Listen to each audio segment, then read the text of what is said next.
Hi guys, welcome back to Holes by Sachar. We are on chapter 19, page 83. We see how the hardness of camp is developing characters in the boys that are hard, that don't help others, that maybe are even doing unkind things to other people. Let's hope that it is temporary and that all the boys can overcome that and be better human beings. Chapter 19, page 83 in my edition. He was awakened one night by a strange noise. At first, he thought it might have been some kind of animal, and it frightened him. But as the sleep cleared from his head, he realized that the noise was coming from the cot next to him. Squid was crying. "You okay?" Stanley whispered. Squid's head jerked around. He sniffed and caught his breath. Yeah, I'm fine," he whispered, and sniffed again. In the morning, Stanley asked Squid if he was feeling better. "What, are you my mother?" asked Squid. Stanley raised and lowered one shoulder. Stanley does that a lot, He shrugs. "I got allergies, okay?" Squid said. "Okay," said Stanley. "You open your mouth again and I'll break your jaw."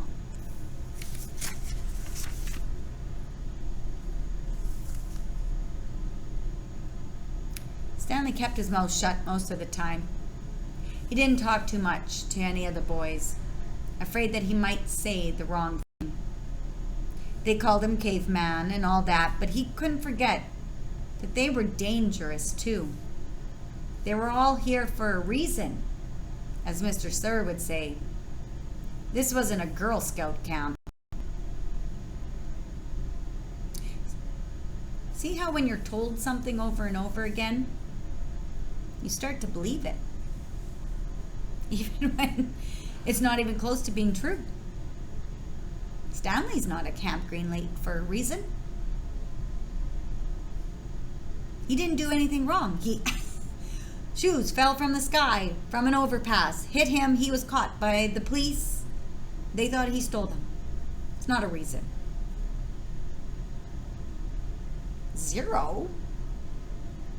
Zero's reason seems that Zero had no help in life at all. We don't even know what any of these other boys did. But we now see that some of them are crying and they're sad. And the bad thing about it is when Stanley reached out to Squid, who was crying, and said, "Are you okay?"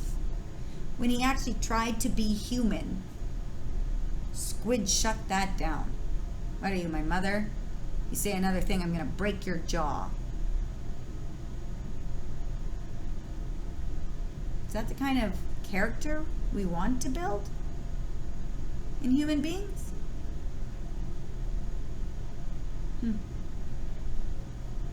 It seems that we're starting to see the boys further and further become hardened. It's all about them. They don't help each other. They don't offer help. And if somebody offers you help because you've shown that you're human, shut that down. Nobody needs help. Don't offer help. I don't take help. I don't think that's the kind of character I would like to be developing at Camp Green Lake. Stanley was thankful that there were no racial problems. X-Ray, Armpit, and Zero were black. He, Squid, and Zigzag were white. Magnet was Hispanic. On the lake, they were all the same reddish-brown color, the color of dirt.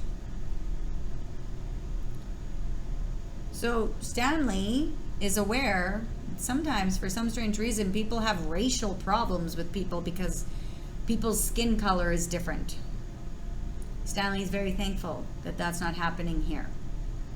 That they're all kind of the same. Yet in one way that's a great thing. But the reason that is because of a bad thing. Because they are all becoming what we call like almost unhuman. They're all the color of dirt. It's not because they're looking past each other's skin color and they just like people for being people. They're all viewed as dirt, as nothing, as zeros. He looked up from his hole to see the water truck and its trailing dust cloud. His canteen was still almost a quarter full. He quickly drank it down, then took his place in line behind Magnet and in front of Zero. The air was thick with heat, dust, and exhaust fumes. Mr. Sir filled their canteens. The truck pulled away. Stanley was back in his hole, shovel in hand, when he heard Magnet call out, "Anybody want some sunflower seeds?" Magnet was standing at ground level, holding a sack of seeds. He popped a handful into his mouth, chewed and swallowed, shells and all. "Over here," called X-Ray. The sack looked to be about half full. Magnet rolled up the top, then tossed it to X-Ray. "How'd you get them without Mr. Sir seeing you?" asked Armpit. "I can't help it," Magnet said. He held both hands up, wiggled his fingers, and laughed. "My fingers are like little magnets." The sack went from X-Ray to Armpit to Squid. "It's sure good to eat something that doesn't come from a can," said Armpit. Squid tossed the sack to Zigzag. Stanley knew it would come to him next. He didn't even want it. From the moment Magnet shouted, "Anybody want some sunflower seeds?" he knew there would be trouble. Mr. Sir was sure to come back. And anyway, the salted shells would only make him thirsty. "Coming our way, caveman," said Zigzag. "Airmail and special delivery." It's unclear whether the seeds spilled before they got to Stanley or after he dropped the bag. It seemed to him that Zigzag hadn't rolled up the top before throwing it, and that was the reason he didn't catch it. But it all happened very fast. One moment, the sack was flying through the air, and the next thing Stanley knew, the sack was in his hole, and the seeds were spilled across the dirt. "Oh, man," said Magnet. "Sorry," Stanley said as he tried to sweep the seeds back into the sack. "I don't want to eat dirt," said X-Ray. Stanley didn't know what to do. "The truck's coming," shouted Zigzag. Stanley looked up at the approaching dust cloud, then back down at the spilled seeds. He was in the wrong place at the wrong time. What else is new? He dug his shovel into his hole and tried to turn over the dirt and bury the seeds. What he should have done, he realized later, was knock one of his dirt piles back into his hole. But this idea of putting dirt into his hole was unthinkable. "Hello, Mr. Sir," said X-Ray. "Back so soon?" "It seems like you were just here," said Armpit. "Time flies when you're having fun," said Magnet. Stanley continued to turn the dirt over in his hole. "You Girl Scouts having a good time?" asked Mr. Sir.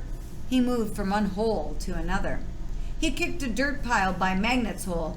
Then he moved towards Stanley. Stanley could see 2 seeds at the bottom of his hole. As he tried to cover them up, he unearthed a corner of the sack. "Well, what do you know, caveman?" said Mr. Sir, standing over him. "It looks like you found something."